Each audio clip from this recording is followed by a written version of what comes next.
उससे काफ़ी अच्छी दोस्ती हो गई थी, दोनों साथ ही लंच करते थे।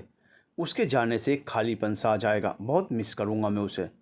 मैं नहीं जानती थी कि वो आपके लिए इतना ख़ास था। खैर कोई बात नहीं, उदास मत होइए। ऐसा करते हैं, उनके दिल्ली जाने से पहले उन्हें एक बार डिनर पर बुला लेते हैं। इसी बहाने मेरी भी निकिता से मुलाकात हो जाएगी। विहान को तो जैसे मनमांगी मुराद मिल गई थी। उसने प्यार से निकिता का मुँह चूम लिया। आज तो मेरी काव्या ने बड़ी समझदारी वाली बात कह दी। ठीक है, मैं कल ही उसे शनिवार को डिनर के लिए बोल दूँगा। विहान के चेहरे से उदासी के बादल छट गए थे। मन में एक तसल्ली थी, कम से कम डिनर के बहाने वो उसे देख तो पाएगा। कार्तिक ने जब निकिता को बताया कि विहान ने उन्हें डिनर के लिए बुलाया है, तो इस बार उसने वहां ना जाने के लिए कोई बहस नहीं की। वो भी एक आखिरी बार विहान को देखना चाहती थी, ये सोचकर कि पता नहीं इसके बाद कभी मुलाकात होगी भी या नहीं। जिम जाना वो कब का बंद कर चुकी थी, कार्तिक और सास के कहने पर। वैसे भी फर्टिलिटी की दवाइयाँ खाने के बाद शरीर में पहले जैसी ऊर्जा और ताकत कम हो गई थी। मूड भी आधे से ज़्यादा समय ख़राब ही रहता था। ऑफिस ना जाती होती तो मानसिक तनाव से पागल ही हो जाती। निकिता के आने की खुशी में इस बार खाना भी सब विहान ने काव्य से उसी की पसंद का बनवाया था, जबकि उसे लग रहा था वो अपने पति की पसंद का खाना बना रही है। उस बेचारी को मालूम नहीं था कि विहान और निकिता के खाने को लेकर पसंद एक ही है। विहान ने घर को अच्छे से चमका दिया था। काव्या की भी खाना बनाने में पूरी मदद की थी। सारा काम निपटाने के बाद दोनों तैयार हो गए थे। थोड़ी ही देर में कार्तिक और निकिता भी आ गए। आज वो अपने हॉट अवतार में नहीं, हल्के नीले रंग का सूट पहनकर आई थी। वजन बढ़ा हुआ लग रहा था, चेहरे पर कोई चमक ही नहीं थी। उसे ऐसी हालत में देखकर वो हैरान हो गया। उसकी निकिता तो हमेशा चुस्त दुरुस्त स्मार्ट बनकर रहने वालों में से थी। जो सामने खड़ी थी, फीकी सी मुस्कुराहट ओढ़े, वो किसी भी एंगल से उसकी निकिता नहीं लग रही थी। उसे देखकर हैरान वही नहीं, काव्या भी थी। उसने पानी देने के बाद निकिता से पूछा, निकिता तबीयत को क्या हुआ, ठीक नहीं है क्या? बहुत बदली बदली लग रही हो। नहीं, सब ठीक है, दिल्ली जाने में कुछ समय ही बाकी रह गया है और ऑफिस में पेंडिंग काम बहुत पड़े हैं, उन्हीं को ख़त्म करने में हालत ख़राब हो रही है। कार्तिक ने विहान को टीवी पर क्रिकेट का मैच लगाने के लिए कह दिया था। वो मज़े से मैच देखने लगा। विहान मन ही मन उसे कोस रहा था। बीवी की ऐसी हालत हो रखी है और से कोई मतलब ही नहीं है। माना मैं बहुत अच्छा पति नहीं हूँ, लेकिन फिर भी आज तक मैंने काव्या की सेहत को कभी नज़रअंदाज नहीं किया। निकिता को भी कोई और नहीं मिला ज़िंदगी ख़राब करने के लिए इससे शादी कर ली। इसका वज़न देखकर लग रहा है कि ज़रूर इसने इसके जिम जाने पर रोक लगा रखी है, तभी बेचारी का वज़न बढ़ा हुआ लग रहा है। मोटी तो मेरी बीवी भी है और काम का दबाव उस पर भी है, लेकिन चेहरे की चमक बरकरार है। बात कुछ और है जो यह बता नहीं रहा है। मन मारकर वो उसके साथ मैच देख रहा था। निकिता काव्य के साथ रसोई में चली गई मदद करने के लिए। बातों बातों में उसने कहा, विहान कह रहे थे तुम दोनों की जॉब गुड़गांव में लगी है। तुम लोग गुड़गांव में रहोगे या दिल्ली में? दिल्ली में, कार्तिक के घर। निकिता क्या हुआ है तुम्हें, सच सच बताओ, तुम्हारी हालत देखकर मैं हैरान हो गई हूँ। उसने गहरी सांस भरते हुए कहा, अपनी हालत देखकर तो मैं खुद हैरान हूँ। हम लोग काफ़ी समय से बच्चे के लिए कोशिश कर रहे हैं, लेकिन कुछ हो नहीं रहा है। ऊपर से सास ने इस बात को लेकर परेशान किया हुआ है, इसी वजह से मैं मानसिक तनाव में हूँ। विहान को मत बताना ये बात, कहीं गलती से उसने कार्तिक से इस बारे में कुछ पूछ लिया तो वो मेरे पीछे पड़ जाएगा। तुम दोनों ने बच्चे के बारे में क्या सोचा है? मैं तो चाहती हूँ, पर विहान अभी तैयार नहीं है पिता बनने के लिए। तुम्हारी सास कुछ कहती नहीं? 2-4 बार कहा था उन्होंने, लेकिन फिर विहान ने उन्हें अच्छे से समझा दिया। उसके बाद से उन्होंने अभी तक तो कुछ नहीं कहा। तुम लकी हो जो तुम्हें विहान मिला है, कम से कम अपने माता पिता के आगे तुम्हारा पक्ष तो लेता है। इससे पहले कि वो अपनी बात कहती, विहान आ गया। निकिता, आप बाहर जाकर आराम से बैठिए, मैं और काव्या खाना लगा देते हैं। उसने नज़र भर उसकी तरफ देखा तो वो बाहर चली गई। डाइनिंग टेबल पर अपना मनपसंद खाना देखकर वो समझ गई थी कि ये सब ज़रूर विहान ने उसके लिए बनवाया होगा। उसकी इस बात ने उसे भावुक कर दिया था और कार्तिक को हैरान। उसने हैरानी जाहिर करते हुए कहा, क्या बात है, आज तो सारा खाना निकिता की पसंद का बना है। काव्या, तुम्हें कैसे पता चला निकिता की पसंद के बारे में?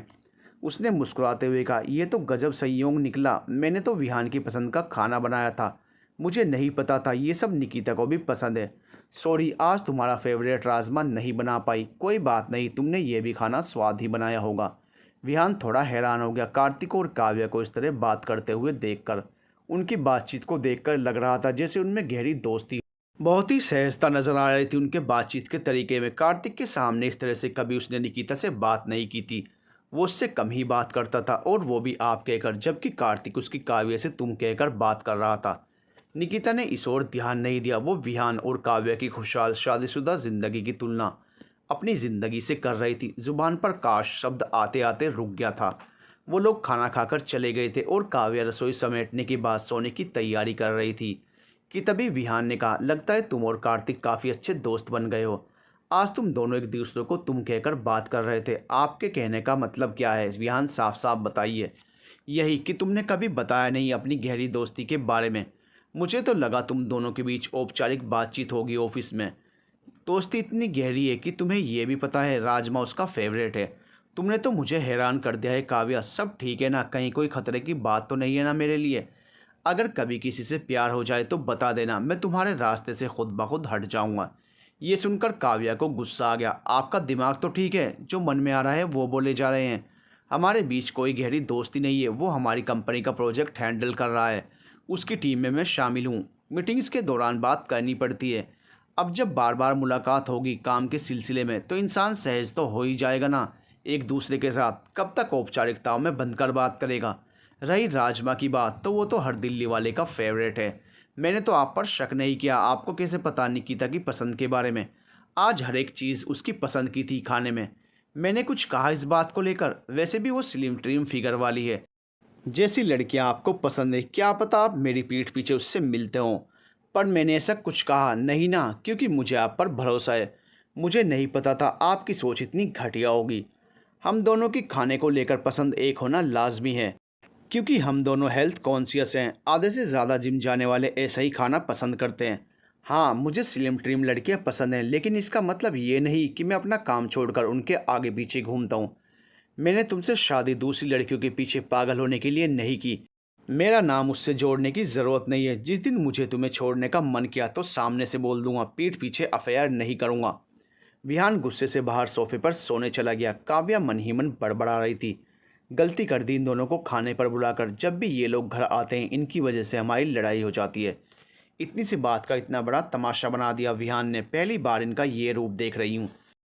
विहान को इस बात का गुस्सा था कि जब उसने मना किया था काव्या को कार्तिक से ज़्यादा बात करने के लिए, तो उसने उससे दोस्ती क्यों बढ़ाई? और अगर दोस्ताना रिश्ता बन भी गया था तो इस बात का जिक्र क्यों नहीं किया?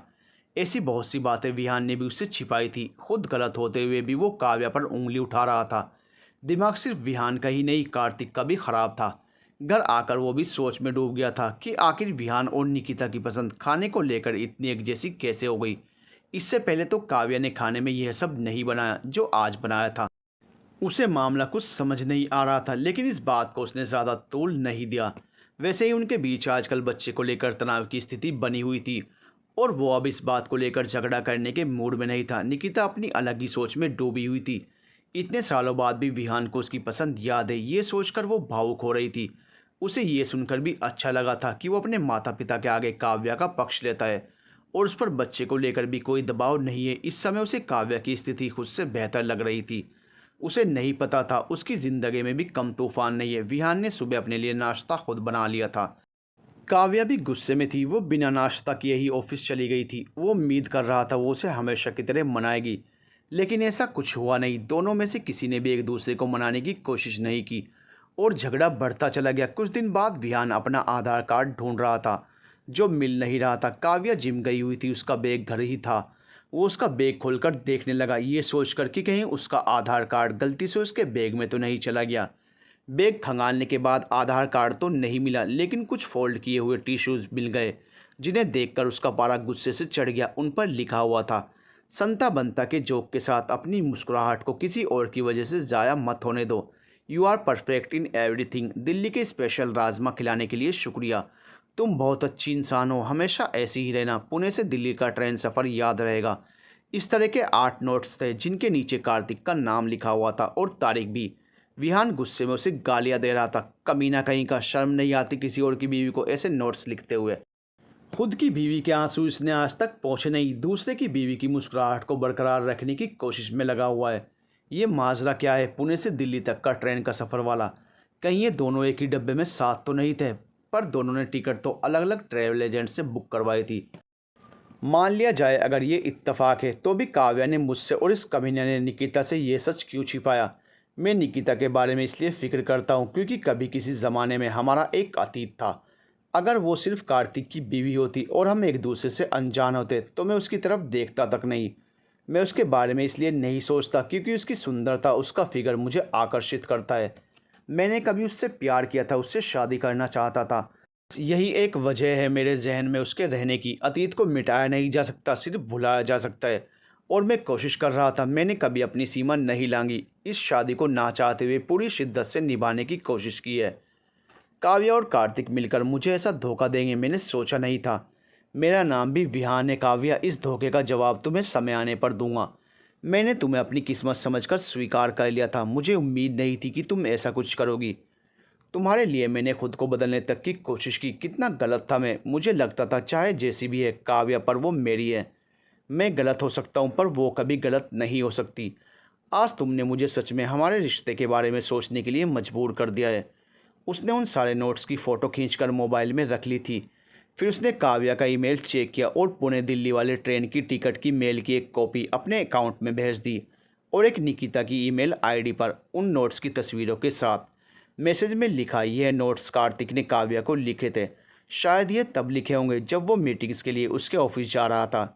मुझे उनकी पुणे दिल्ली ट्रेन की टिकट मेल कर दो। मैं यह सब तुम्हारी शादी तोड़ने के लिए और तुम्हें वापस पाने के लिए नहीं कर रहा हूँ। सबूत तुम्हारे सामने हैं। बाकी मैं इस बारे में ज़्यादा कुछ कहना नहीं चाहता। मुझे नहीं पता मैं काव्या के साथ कब तक शादी निभा पाऊँगा। तुम्हारे और कार्तिक के सुखद भविष्य के लिए शुभकामनाएं। मुश्किल समय में तुम मुझे हमेशा अपने साथ खड़ा पाओगी। मुझे माफ़ कर देना। तुम्हें छोड़ना मेरी ज़िंदगी की सबसे बड़ी भूल थी। मैंने तुम्हें धोखा दिया था और काव्या ने मुझे। मेरे कर्मों का हिसाब तो यहीं हो गया है। भगवान ने न्याय कर दिया है। इस मैसेज और सबूतों के साथ उसने निकिता को मेल कर दी।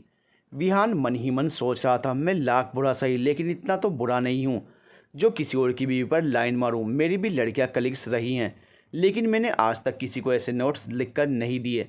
हमेशा अपने काम से काम रखा है, कभी मजाक तक में गलत बात नहीं की। कार्तिक और काव्या ने यह सही नहीं किया। विहान की आंखों से आज पहली बार आंसू काव्या की वजह से गिरे थे। उसने अपने आंसू पोंछे और कमरे में चुपचाप जाकर लेट गया। काव्या जिम से वापस घर आई तो देखा घर में अंधेरा हो रखा था। सारी लाइट्स बंद थी। उसने आते ही बाहर की लाइट्स ऑन की। कमरे में जाकर देखा तो विहान सोया हुआ था। कमरे की लाइट ऑन करते ही विहान की नींद खुल गई। उसने उसे देखकर आंखें फेर ली। काव्या गुस्से में बड़बड़ाने लगी, घर में बैठे बैठे सो रही हो, इतना भी नहीं होता कि लाइट ही जला लूं। घर आई तो पूरे घर में अंधेरा हो रहा था। ये क्या तरीका है विहान। विहान कहना तो बहुत कुछ चाहता था लेकिन उसने कहा नहीं। वो बिस्तर से उठा, कपड़े बदले और बाहर जाने की तैयारी करने लगा। जाते समय उसने कहा, मुझे आने में देर हो जाएगी, मेरा इंतज़ार मत करना। और हाँ, अब से तुम्हें मेरे लिए कुछ भी करने की ज़रूरत नहीं है। मेरी तरफ से तुम आज़ाद हो, मेरी हर जिम्मेदारी से। इससे पहले काव्या कुछ कहती वो तेज़ी से बाहर निकल गया। विहान उस दिन कहीं बाहर नहीं गया था। बिल्डिंग के कंपाउंड में कुछ देर चक्कर काटता रहा और फिर स्विमिंग पूल के पास अकेले बैठकर अपनी ज़िंदगी के बारे में सोचता रहा। मन ही मन सोच रहा था, एक गलत फैसला आपकी ज़िंदगी बदल कर रख देता है।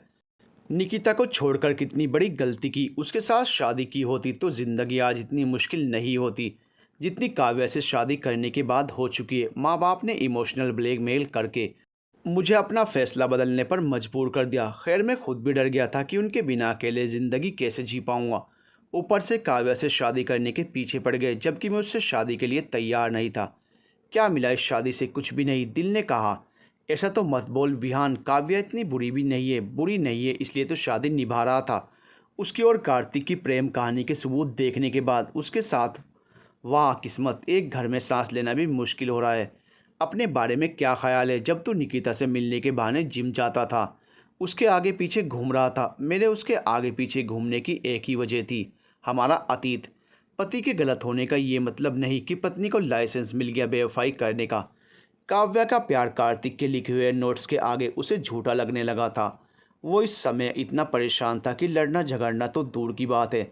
ना तो वो उसकी शक्ल देखना चाहता था और ना ही उससे बात करना चाहता था। उस रात उसने खाना भी नहीं खाया। घर जाकर चुपचाप बाहर वाले कमरे में सो गया। काव्या ने इस बार उसकी नाराज़गी को अहमियत नहीं दी। वैसे भी विहान का व्यवहार उसकी समझ से बाहर था। शादी को 3 साल होने को आ रहे थे लेकिन अभी तक वो उसे समझ नहीं पाई थी। जिंदगी में विहान के अलावा भी कई मुसीबतें थी, जैसे कि उसका बढ़ता हुआ वज़न, जो उसके लिए अब वाकई में चिंता का विषय बनता जा रहा था। 3 महीने हो चुके थे जिम जाते हुए, लेकिन वजन टस से मस होने को तैयार नहीं था। विहान ने नोट्स वाली बात को लेकर काव्या से कोई सवाल नहीं पूछा और कार्तिक पुणे छोड़कर हमेशा के लिए दिल्ली जा चुका था। निकिता ने अभी तक मेल का कोई जवाब नहीं दिया था। वो और काव्या एक घर में रहते हुए भी अजनबियों की तरह रह रहे थे। शाम को ऑफिस से घर आकर काव्या ने ड्राइंग रूम में फोल्डिंग बेड देखा तो वो हैरान हो गई। विहान ने उसे देखते ही पीठ पलटा ली और फ़ोन देखने लगा। उसने गुस्से से कहा, ये क्या है विहान, ये फोल्डिंग बेड ड्राइंग रूम में क्या कर रहा है? उसने कुछ जवाब नहीं दिया। मैं आपसे बात कर रही हूँ, दीवार से नहीं। मेरी बात का जवाब दीजिए। ये किस बात की नाराज़गी दिखा रहे हैं? मैंने क्या किया है? इतने दिनों से बाहर सो रहे हैं, बात नहीं कर रहे हैं। आखिर आपको हुआ क्या है? उसने उसकी तरफ देखते हुए शांति से कहा, हफ्ते पहले मेरा आधार कार्ड नहीं मिल रहा था, मुझे लगा तुम्हारे बैग में होगा। बैग खोलकर देखा तो उसमें कार्तिक के लिखे नोट्स मिले, जिन्हें देखकर बहुत खुशी हुई। ये जानकर अच्छा लगा कि मेरी बीवी को चीयर अप करने वाला मेरे अलावा भी कोई है। पुणे से दिल्ली तक का सफ़र जो उसने तुम्हारे संग किया था, वो उसकी ज़िंदगी के यादगार पलों में से है। उसकी नज़र में तुम एक परफेक्ट औरत हो। तुम्हारे बारे में यह सब पढ़कर मैं तो खुशी से पागल हो गया हूँ और मेरी सारी हरकतें उसी पागलपन का नतीजा हैं।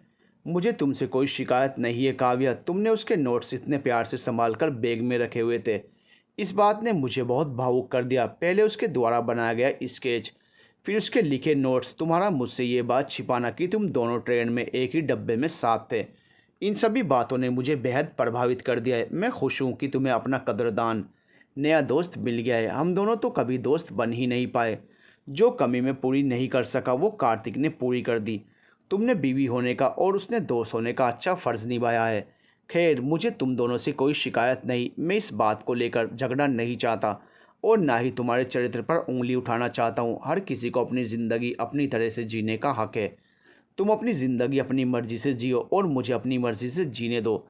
बाकी अपने किए कारनामों के लिए तुम मुझे गालियाँ देना चाहती हो तो बेडरूम में बैठकर अकेले में दे लो। मैं अपनी गलती मानता हूँ कि मैं अच्छा पति नहीं बन पाया, इसके लिए मुझे माफ़ कर देना। मेरे साथ जो हुआ मैं उसी के लायक था, इसमें तुम्हारी कोई गलती नहीं है। बेहतर होगा तुम अपने कमरे में चली जाओ और मुझे बाहर सुकून से रहने दो। विहान ने जिस अंदाज में काव्या को बातें सुनाई थी वो काबिले तारीफ़ था। उसने बात करने के सारे दरवाजे ही बंद कर दिए थे। अगर वो उस पर गुस्सा करता, चिल्लाता, तो वो उसे उसी भाषा में अच्छे से जवाब दे देती, लेकिन यहाँ तो उसे शॉल में लपेटकर जूता मारा गया था। विहान फिर से नीचे घूमने चला गया और काव्या गुस्से में पांव पटकते हुए कमरे में चली गई। इस पूरे प्रकरण में गलती कहीं न कहीं काव्या और कार्तिक की भी थी। उसे उसके नोट्स को संभाल कर नहीं रखना चाहिए था और ट्रेन वाले सफ़र के बारे में बता देना चाहिए था। उसने इन दोनों बातों को बहुत हल्के में लिया।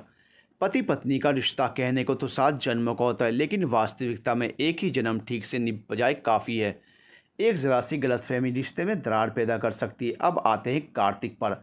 अपने दोस्त की पत्नी को ऐसे नोट्स लिखने से उसे बचना चाहिए था। उसे अपनी पत्नी की तकलीफ़ों से कोई सहानुभूति नहीं है, लेकिन दूसरे की पत्नी को तकलीफ़ में देखकर दिल पिघलने लगता है।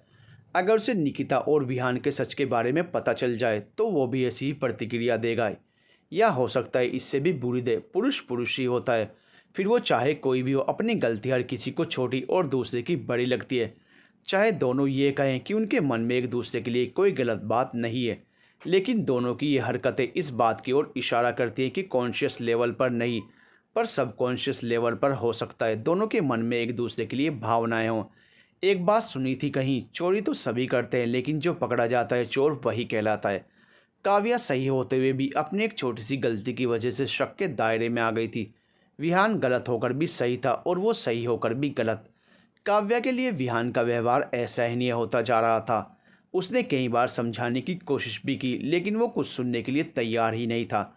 ना वो कमरे में आता था और ना ही उसकी तरफ नज़र उठाकर देखता था। लंबा समय बीत चुका था उन्हें करीब आए हुए। वो विहान के प्यार के लिए तरस रही थी। वो उसे मनाने के लिए अपनी तरफ से कोई भी पहल करने को तैयार थी। विहान रोज़ की तरह बाहर वाले कमरे में सोया हुआ था। काव्या उसके बगल में जाकर लेट गई और प्यार से उसके होंठों को चूमने लगी। उसके छूते ही विहान की आंख खुल गई और वो गुस्से में बोला, पागल हो गई हो क्या? ये क्या कर रही हो? मेरे करीब आने की ज़रूरत नहीं है काव्या। मैं पहले वाला विहान नहीं हूँ जो तुम्हारे छूते ही पिघल जाऊँगा। तुम मुझे भूखा कहती थी ना, देख लो अब भूखा कौन है। सॉरी मैडम, मैं आपकी ज़रूरतें पूरी नहीं कर सकता, मुझे चैन से सोने दो। और तुम भी अपने बेडरूम में जाकर चैन से सो जाओ। मगर विहान, मैं आपको छोड़कर कहीं नहीं जाऊंगी। इस झगड़े को और कितना लंबा खींचेंगे? मेरी बस इतनी गलती है कि मैं उन नोट्स को फेंकना भूल गई। आप तो जानते हैं मुझे हर चीज़ बैग में डालने की आदत है। मेरे बैग में पुराने बिल्स, कागज़ यूं ही पड़े रहते हैं। मैंने आपको ट्रेन वाली बात ये सोचकर नहीं बताई कि कहीं आप मुझे गलत ना समझें। मेरे दिल में आपके सिवा कोई नहीं है विहान, मेरा यकीन कीजिए। काव्या, प्लीज़ अपनी सफाई देना बंद करो। मैंने कब कहा तुम गलत हो? मुझे संभलने के लिए थोड़ा वक्त चाहिए। जो होता है अच्छे के लिए होता है। हम दोनों के पास समय है सोचने के लिए। क्या हम अपने आगे की ज़िंदगी साथ गुजारना चाहते भी हैं कि नहीं? ये सुनकर वो हैरान हो गई। आपका मतलब क्या है विहान? क्या आप मुझे तलाक देना चाहते हैं? इतनी छोटी सी बात पर इतना बड़ा फैसला लेने की आप सोच भी कैसे सकते हैं? मैंने कुछ गलत नहीं किया जो आप मेरे साथ ऐसा व्यवहार कर रहे हैं। ठीक है, फिर अपनी मम्मी को फ़ोन पर नोट्स वाली बात और पुणे दिल्ली के ट्रेन की सफ़र वाली बात बताओ।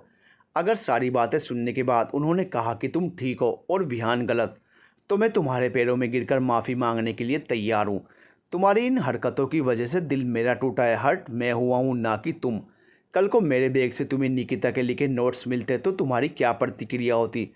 तुम भी ऐसे ही जलती जैसे इस समय मैं जल रहा हूँ। मानती हूँ ऐसी स्थिति में मैं भी आपकी तरह जलती, लेकिन आपके मुंह से सच सुनने के बाद आप पर भरोसा करती। इतनी जल्दी अलग होने का फैसला नहीं लेती। काव्या गुस्से में पांव पटकते हुए अपने कमरे में चली गई। वो चाहते हुए भी ये बात अपनी मम्मी को नहीं बता सकती थी, क्योंकि वो भी विहान की तरह उसे ही गलत ठहराती। अगर विहान की शादीशुदा ज़िंदगी में तूफान मचा हुआ था, तो निकिता की ज़िंदगी भी मुश्किल हालातों से गुजर रही थी। दिल्ली में आकर कार्तिक उससे दूर होता जा रहा था। हर समय अपने माता पिता की सेहत को लेकर चिंतित रहता था, जबकि उन दोनों की सेहत बिल्कुल ठीक थी। सुबह शाम सैर पर जाते थे, अच्छा खाते पीते थे। चिंता करने की कोई वजह नहीं थी। उन्हें जरा सी छींक भी आ जाए तो वो परेशान हो जाता था, और बीवी को बुखार में तड़पता देख वो कहता था, बुखार से तप रही हो, ये नहीं कि उठकर एक क्रोसिन ही खा लूँ। मैं किस किस का ध्यान रखूँ, तुम्हारा या मम्मी पापा का? वो तो बूढ़े हैं, पर तुम तो जवान हो। अपना ख्याल खुद रखना सीखो। इतना लेक्चर सुनाने की जगह एक क्रोसिन की गोली उसके हाथ में थमा देता तो वो उसके गुण गाती। खैर, निकिता ने तो उससे कोई उम्मीद करना ही छोड़ दिया था। पुणे में फिर भी उसका ख्याल रखता था, लेकिन दिल्ली में आकर तो उसे माँ बाप के सिवा कुछ दिखता ही नहीं था। कार्तिक के श्रवण कुमार बनने के चक्कर में उसकी शादीशुदा जिंदगी बर्बाद हो रही थी।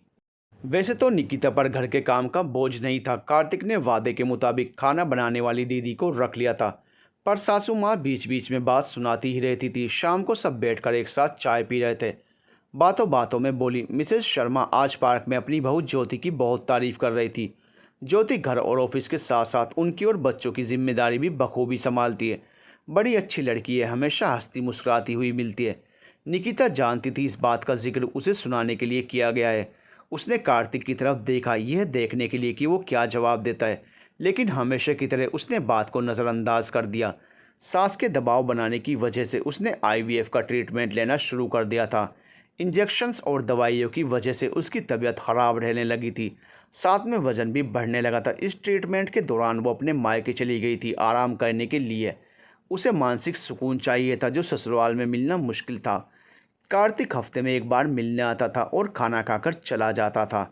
जब भी वो रात को रुकने के लिए कहती थी तो उसका एक ही बहाना होता था कि मम्मी पापा घर पर अकेले हैं। गलती से कभी रुकने का सोचता भी तो माताजी का फ़ोन आ जाता और वो दौड़ा दौड़ा घर चला जाता। पता नहीं जब वो पुणे में थे तो ये लोग अकेले कैसे रह रहे थे। जब कार्तिक से मन खिन हो जाता तो दिल का एक कोना चुपके से विहान के साथ बिताए गए पलों को याद करके खुश हो लिया करता था। अतीत की सुखद यादों के सिवा ज़िंदगी में खुश होने लायक कुछ था ही नहीं। जब अपनी ज़िंदगी में कमी हो तो अनायास ही इंसान दूसरे व्यक्ति की तरफ मुड़ ही जाता है। कार्तिक के लिखे नोट्स ने काव्या की ज़िंदगी में तूफान मचा दिया था, जबकि वो दिल्ली में चैन से जी रहा था। निकिता को तो इन सब बातों के बारे में पता ही नहीं था। वह बेचारी तो उस समय आईवीएफ क्लिनिक के चक्कर काटने में व्यस्त थी। कार्तिक को अपने माँ बाप से लेकर काव्या तक की तकलीफ़ नज़र आती थी, बस एक निकिता की ही तकलीफ़ें नज़र नहीं आती थी। काव्या को चीयर अप करने के लिए नोट्स लिखता था और अपनी बीवी को प्यार के दो शब्द बोलने में भी उसे आफत पड़ती थी। कुछ अपने बढ़ते वजन की वजह से और कुछ विहान की वजह से काव्या का तनाव बढ़ता ही जा रहा था। वो इतनी परेशान थी कि एक दिन रात को उसके सामने ही रोने लगी। पहले तो वो नज़रअंदाज करता रहा, फिर उसने पूछ ही लिया, क्या हो गया काव्या, इस तरह रो क्यों रही हो? वो रोई जा रही थी, कुछ बोल नहीं रही थी। अगर तुम्हें मेरी बात का जवाब नहीं देना है तो चुपचाप कमरे में जाकर रो। मेरी नींद खराब करने की ज़रूरत नहीं है। वो जाकर विहान के सीने से लग गई और फिर से अपनी सफाई देने लगी। मेरा कार्तिक से कोई संबंध नहीं है, मेरी बात का यकीन कीजिए। मेरे दिल में आपके सिवा कोई नहीं है विहान। बहुत हो गई नाराज़गी, अब इस नाराज़गी को ख़त्म कीजिए। मेरी वजह से आपके दिल को ठेस पहुंची, इसके लिए मैं माफ़ी मांगती हूँ, पर मैं गलत नहीं हूँ। मैंने कब कहा काव्या तुम गलत हो? अक्सर शादीशुदा ज़िंदगी में पति पत्नी एक दूसरे से थककर अपनी खुशी किसी दूसरे व्यक्ति में तलाशने लगते हैं। हो सकता है तुम्हारे साथ भी कुछ ऐसा ही हो। खैर, मेरे दिल में तुम्हारे लिए कोई नाराज़गी नहीं है। अगर नाराज़गी नहीं है तो फिर चुपचाप चलकर अंदर कमरे में सोइए। इस तरह से अलग रहकर पूरी ज़िंदगी तो नहीं काटी जा सकती। ये सुनकर विहान चुप हो गया। काव्य की बात अपनी जगह सही थी। उसे समझ नहीं आ रहा था वो क्या करे। निकिता ने मेल का कोई जवाब नहीं दिया था। अगर उसने मेल देख ली होती तो वो जवाब ज़रूर देती। पता नहीं उस पर क्या गुजर रही होगी। जिसका पति कार्तिक जैसा हो उसकी ज़िंदगी तो आबाद हो ही नहीं सकती। वो मन ही मन उसे कोस रहा था। उसे सोच में गुम देखकर काव्या ने कहा, कहीं आपका किसी से अफेयर तो नहीं चल रहा? आपके पास तो वजह भी है अफेयर करने की, आपकी बीवी का मोटापा। अगर ऐसा है तो मैं आपसे अलग होने के लिए तैयार हूँ। इसके लिए आपको कार्तिक वाले मामले को तिल का ताड़ बनाने की ज़रूरत नहीं है। काव्या कहाँ अभी बेचारी बनकर रो रही थी और अभी एकदम से अपना पैंतरा बदल लिया था। उसने तो नेहले पर दहला मार दिया था। उसकी इन बातों ने विहान को हैरान कर दिया था। खैर, अपनी नाक को नीचा करना तो उसने सीखा नहीं था। थोड़ी देर पहले मुझे लग रहा था तुम अपनी गलती पर शर्मिंदा हो, पर अब लग रहा है वो सब नाटक था। हम दोनों के पास समय है हमारे रिश्ते के बारे में सोचने का। तुम्हें मुझसे अलग होने के लिए मेरे ऊपर किसी और से अफेयर करने का आरोप लगाने की ज़रूरत नहीं है। तुम्हारा मोटापा कभी हमारे अलग होने की वजह नहीं बनेगा काव्या। इतना भरोसा तुम मुझ पर रख सकती हो। तुम जाकर सो जाओ, मुझे भी नींद आ रही है। विहान के कहे हुए आखिरी वाक्य ने काव्या को भावुक कर दिया था। उसने एक बार फिर से कहा, प्लीज़ विहान, अंदर चल के सोइए ना। और कितनी बार माफ़ी मांगूँ आपसे? उसके बार बार प्लीज़ कहने पर वो अंदर सोने चला गया। खैर, इसके सिवा कोई और चारा भी नहीं था। वैसे ही इस लड़ाई को खींचते खींचते लंबा समय बीत चुका था। निकिता का भी कोई जवाब नहीं आया था। उसका जवाब आ जाता तो वो सोचता कोई फैसला लेने के बारे में। वो मन ही मन बोला, लगता है काव्या के साथ ही पूरी ज़िंदगी काटनी पड़ेगी। ये शादी ज़बरदस्ती चल रही है। मैं जानता हूँ उसे भी मुझसे कोई ख़ास प्यार नहीं है। प्यार होता तो वो कार्तिक वाली बात छुपाती नहीं। वो उसके दिल में उस दिन से है जब उसने उसका स्केच बनाया था। ये किस्मत की बात है कि हमारी शादी हो गई। अगर उसे मौका दिया जाए हम दोनों में से किसी एक को चुनने का, तो वो उसी को चुनेगी। शादी को तोड़ना ना मेरे लिए आसान है और ना ही उसके लिए। इसलिए शादी को निभा रहे हैं। उसे मुझसे प्यार है, ये सब बेकार की बातें हैं। अचानक से एक दिन कार्तिक का मैसेज आया विहान के फ़ोन पर। उसके पिता का देहांत हो चुका था। उनकी 13वीं के कार्यक्रम के बारे में मैसेज था। इस खबर ने उसे हैरान कर दिया था। उसने काव्य को बताया इस खबर के बारे में। कार्तिक का मैसेज आया, उसके पिता का देहांत हो गया है। उसने 13वीं पर बुलाया। ये सुनकर वो भी हैरान हो गई। ये तो बड़े दुख की बात है। आप जाएंगे क्या? नहीं, दिल्ली में होता तो एक बार को चला भी जाता। इतनी दूर से जाना संभव नहीं है। मुझे लगता है हम दोनों को जाना चाहिए। इस बहाने अपने परिवार से भी मिलना हो जाएगा। परिवार से मिलने के लिए मुझे कार्तिक के बहाने की ज़रूरत नहीं है। खैर, तुम्हें जाना हो अपने दोस्त के पिता की मृत्यु का शोक मनाने तो तुम जा सकती हो। मुझे कोई दिक्कत नहीं है। ये सुनकर काव्या चुप हो गई। उनके रिश्ते बाहर से तो सामान्य हो गए थे, लेकिन कार्तिक के लिखे वो नोट्स अब भी विहान के सीने में चुभते थे। विहान के पास अच्छा मौका था 13वीं के बहाने निकिता को देखने का, लेकिन वो फिर भी नहीं गया। उसने अपनी ज़िंदगी को किस्मत के हाल पर छोड़ दिया था। निकिता की हालत तो ख़राब ही होती जा रही थी। आईवीएफ के ट्रीटमेंट के बावजूद भी वो मां नहीं बन पाई। ऊपर से ससुर के देहांत के बाद उसकी सास भावनात्मक तौर पर पूरी तरह से कार्तिक पर निर्भर हो गई थी। वो भी उन्हें एक मिनट के लिए अकेला नहीं छोड़ता था। माँ को तो बेटे का सहारा मिल गया था, लेकिन उससे उसके पति का साथ छिन गया था। कभी कभी उसे लगता था जैसे वो विक्टिम कार्ड खेलकर उसकी सहानुभूति पाने की कोशिश कर रही है। कार्तिक ने तो उसकी तरफ से आंखें ही मूंद ली थी। सास ने दोबारा आईवीएफ करवाने की बात छेड़ दी थी।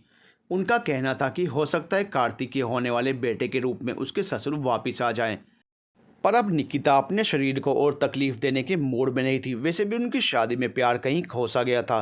कार्तिक की प्रायोरिटी लिस्ट में उसकी मां के सिवा किसी का नाम नहीं था।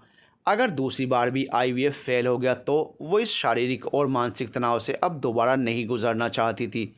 उसने आईवीएफ के लिए मना कर दिया था। निकिता खाना खाकर कमरे में आ गई थी। कार्तिक और उसकी मम्मी खाना खाने के बाद थोड़ी देर साथ बैठकर बात किया करते थे। अक्सर वो उसका इंतज़ार किए बिना ही सो जाती थी, पर आज उसे नींद नहीं आ रही थी। बिस्तर पर लेटे लेटे करवटें बदल रही थी। पानी पीने के लिए उठी तो देखा बोतल खाली पड़ी थी। फ्रिज से बोतल निकालने के लिए कमरे से बाहर कदम रखा ही था कि वो सास के मुंह से अपना नाम सुनकर चुपचाप वहीं खड़ी हो गई और छुपकर उनकी बातें सुनने लगी। कार्तिक, तेरे पापा पोते के इंतजार में स्वर्ग सिधार गए। अब तू क्या चाहता है, मैं भी ऐसे ही मर जाऊं?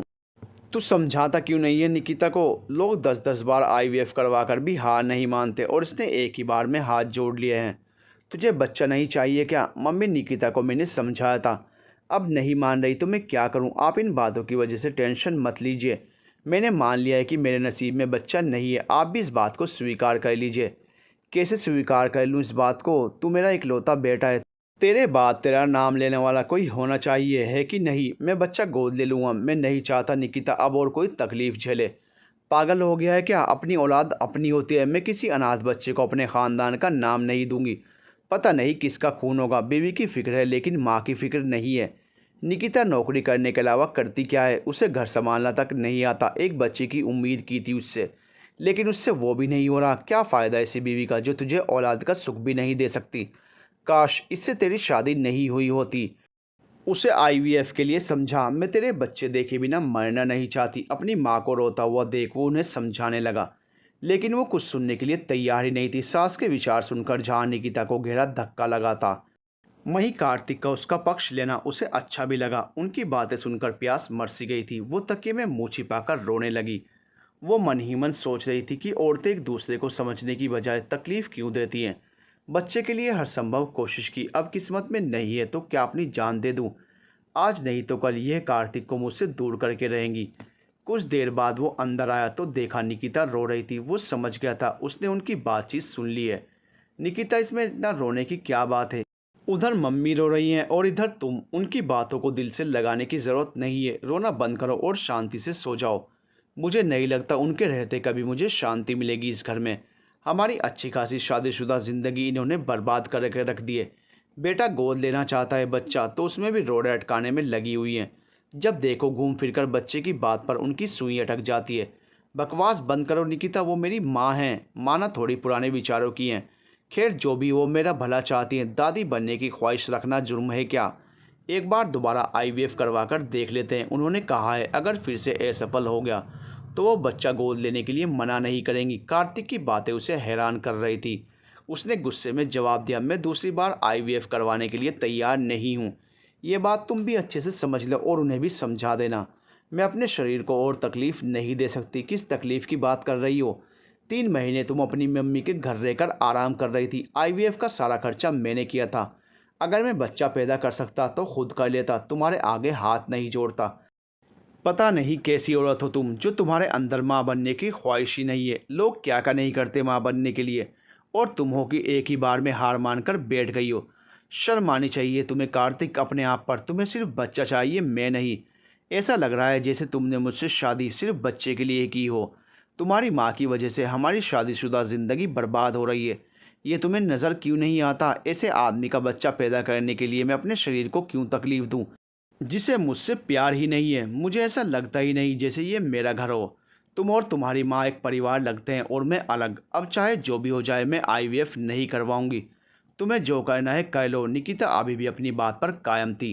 कार्तिक तंग आ गया था सास बहू की रोज़ की लड़ाई से। मम्मी को कुछ कह नहीं सकता था और निकिता सुनने के लिए तैयार नहीं थी। दिन ऑफिस में बीत जाता था और शाम मम्मी के साथ हॉल में बैठकर बातें करते हुए। अपने कमरे में तो वो सिर्फ रात को सोने के लिए जाता था। उसे एहसास ही नहीं था कि वो श्रवण कुमार बनने के चक्कर में अपनी गृहस्थी खराब कर रहा है। उसकी माँ सहानुभूति का खेल खेल कर उसे अपने कंट्रोल में रखना चाहती थी। हमेशा निकिता की कमियां गिनाती रहती थी। उसकी तारीफ में 2 शब्द बोलना भी उन्हें भारी लगता था। बात इतनी बढ़ गई थी कि निकिता घर छोड़कर अपने मायके चली गई थी। उसके मम्मी पापा ने कार्तिक को घर बुलाया था बात करने के लिए, पर वो कुछ सुनने के लिए तैयार ही नहीं था। उसका कहना था कि निकिता एक बार और आईवीएफ करवा कर देख ले। अगर सफल नहीं हुआ तो वो फिर से उसे आईवीएफ करवाने के लिए नहीं कहेगा। अपनी माँ की इच्छा की खातिर वो एक आखिरी कोशिश करना चाहता है। अपने माता पिता और कार्तिक के दबाव के कारण वो दोबारा आईवीएफ करवाने के लिए ना चाहते हुए भी तैयार हो गई थी। अपनी शादी को बचाने के लिए यह उसकी आखिरी कोशिश थी। काव्या के बढ़ते हुए वजन को देखकर विहान उसे ज़बरदस्ती डॉक्टर के पास ले गया। टेस्ट करवाने के बाद पता चला कि उसे थायराइड हो गया है। डॉक्टर ने दवाइयों के साथ उसे डाइट और एक्सरसाइज करने के लिए भी कहा था। वो बेचारी पतले होने की कोशिशों में लगी हुई थी। विहान ने उसे कुछ कहना ही बंद कर दिया था।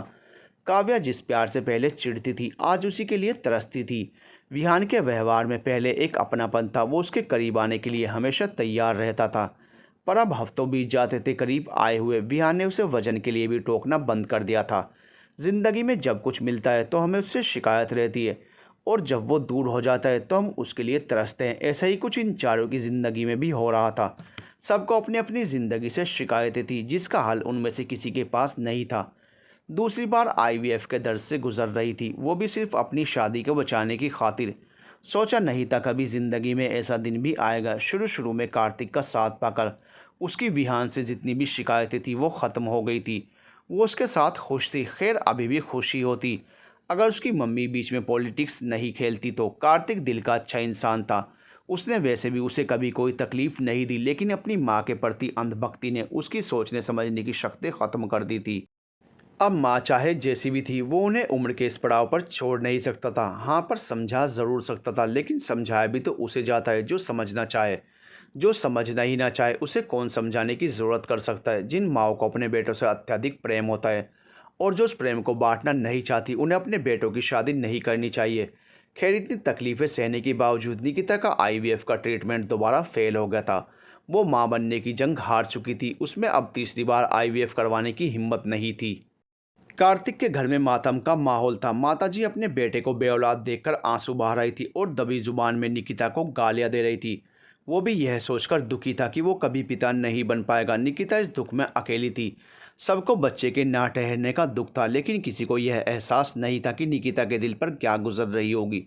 उसका शरीर और मन दोनों थक चुके थे। माँ बनने के लिए जो उसने तकलीफ़ें सही थी, उसने उसे मानसिक तौर पर तोड़कर रख दिया था। हर कोई उस बच्चे के ना होने का दुख मना रहा था, जिसका दुनिया में कोई अस्तित्व ही नहीं था। जो इंसान जीता जागता सामने खड़ा था, उसके जज्बातों की किसी को परवाह ही नहीं थी। कार्तिक उसे सहानुभूति के दो बोल बोलने की बजाय अपने दुख में डूबा हुआ था, और सास के तो कहने ही क्या। इस बार निकिता ससुराल वापस गई ही नहीं। उसे कार्तिक के जवाब का इंतज़ार था कि वो अब चाहता क्या है। वो इस ज़बरदस्ती की शादी का बोझ उठा उठा कर थक गई थी। वैसे भी उनके बीच नाम का ही रिश्ता बचा था। उसने अपनी मम्मी पापा को भी कह दिया था वो उस पर इस शादी को ज़बरदस्ती निभाने के लिए कोई दबाव ना बनाए। वो अब और तनाव में नहीं जी सकती। अगर उन्हें उसके यहाँ रहने से समस्या है तो वो घर किराए पर लेकर रह लेगी। कार्तिक अपनी मम्मी के साथ घर पर अकेला था। उन्होंने उससे पूछा, अब आगे के बारे में क्या सोचा है कार्तिक? कल जाकर निकिता को घर ले आऊँगा। जितनी कोशिश वो कर सकती थी उसने की। अब मैं उसे और तकलीफ़ में नहीं डाल सकता। मैं बच्चा गोद लेने के लिए तैयार हूँ। उम्मीद है अब आपको कोई समस्या नहीं होगी। जैसी तुम दोनों की इच्छा। वैसे भी मैं बोलने वाली कौन होती हूँ? मरने से पहले एक ही ख्वाहिश थी तेरी औलाद को देखने की, लेकिन वो भी भगवान ने पूरी नहीं की। इसमें निकिता का क्या कसूर?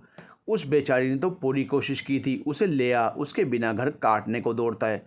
कार्तिक, बच्चा गोद लेने से पहले इस बात का ध्यान रखना कि कहीं बच्चे को कोई बीमारी ना हो।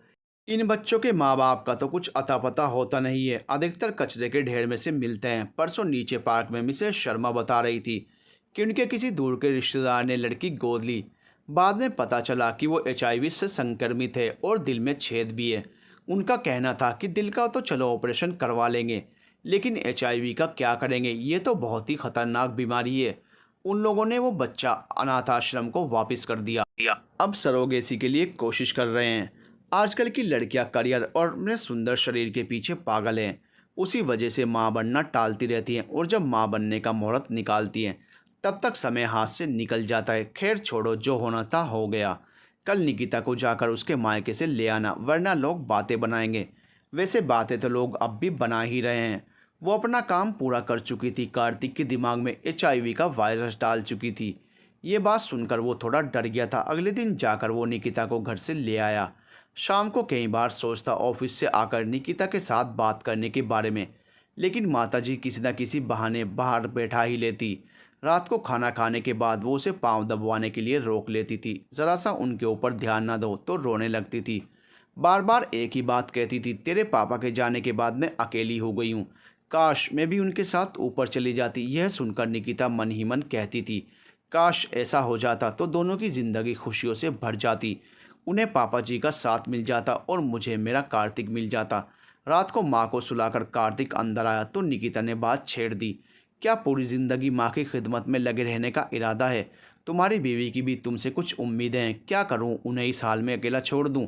कुछ दिनों के लिए उन्हें मामा जी के यहाँ छोड़ दो, अपने भाई के पास जाकर उनका दिल बहल जाएगा। मैंने कहा था उन्हें, पर वो वहाँ जाने के लिए तैयार नहीं है। कार्तिक, वो ये सब जानबूझकर कर रही हैं, उन्हें काउंसलर के पास ले जाओ। ऐसा ही रहा तो हमारी शादीशुदा ज़िंदगी खतरे में पड़ जाएगी। वो पति की कमी को बेटे से पूरा करना चाहती हैं। वो पति को तो खो चुकी हैं, अब बेटों को नहीं खोना चाहती, इसलिए यह सब हरकतें कर रही हैं। मुझे कभी नहीं सुनाती अपने दिल का हाल। कई बार उनसे बात करने की कोशिश करती हूँ, जब देखो अपना मुंह बनाए रखती हैं। बकवास बंद करो निकिता, पता भी है तुम क्या बोल रही हो। वो पागल नहीं है जो उन्हें काउंसलर के पास ले जाऊँ। उनकी उम्र का तो लिहाज करो, वो मेरी माँ हैं। वो क्या अपने बेटे का घर बर्बाद करना चाहेंगी? उन्होंने ही तुम्हें मायके से लाने के लिए कहा था। ओह, तो अगर वो नहीं कहती तो तुम लाते नहीं। खैर, यह भी उनका नाटक होगा तुम्हारी नज़रों में अच्छा बनने का। मैं इस रोज़ रोज़ की लड़ाई झगड़े से तंग आ चुकी हूँ। मुझे तुम चाहिए हो कार्तिक। तुम सिर्फ रात को सोने के लिए कमरे में आते हो। हमारे बीच ज़रूरत की बातचीत के अलावा कोई बात ही नहीं होती। मुझे तुम्हारा प्यार, तुम्हारा साथ चाहिए। हो तो सही तुम्हारे साथ, और कैसे रहूँ? सारा दिन तुमसे चिपका तो नहीं रह सकता। मैं चिपकने के लिए नहीं कह रही हूँ, प्यार और साथ की बात कर रही हूँ। सारा समय तुम अपनी माँ के साथ बिता देते हो, मेरे लिए तुम्हारे पास समय ही कहाँ बचता है। मेरी माँ को बार बार बीच में लाने की ज़रूरत नहीं है, वो मेरे लिए सब कुछ है। मैं उन्हें अकेला नहीं छोड़ सकता। तो ठीक है, फिर मुझे छोड़ दो। निकिता तकिए में मुंह छुपाकर रोने लगी और कार्तिक उस पर फिर से चिल्लाने लगा। जब देखो रोने बैठ जाती हो। तुम्हारे रोने धोने के चक्कर में मैं अपनी माँ को नहीं छोड़ दूंगा। वो भी गुस्से में चिल्लाई, जब माँ का साथ इतना ही प्यारा था तो मुझसे शादी क्यों की? गलती हो गई निकिता, काश मैंने तुमसे शादी नहीं की होती तो आज मेरी ज़िंदगी में इतनी परेशानियां नहीं होती। माँ तो तुम बन ही नहीं पाई, साथ में अच्छी बीवी और बहू भी नहीं बन पाई। कार्तिक का ये आखिरी वाक्य उनकी शादी पर अंतिम प्रहार था। जिस शादी को विहान नहीं तोड़ पाया, आज उसे खुद कार्तिक ने तोड़ दिया था। निकिता ने हर संभव कोशिश की इस शादी को बचाने की, लेकिन अब वो थक चुकी थी। सुबह होते ही वो बैग पैक करके अपने घर के लिए निकल गई थी। कार्तिक ने यह सोचकर रोकने की कोशिश नहीं की कि हर बार की तरह कुछ दिन मायके में रहकर अपने आप घर वापस आ जाएगी। To be continued.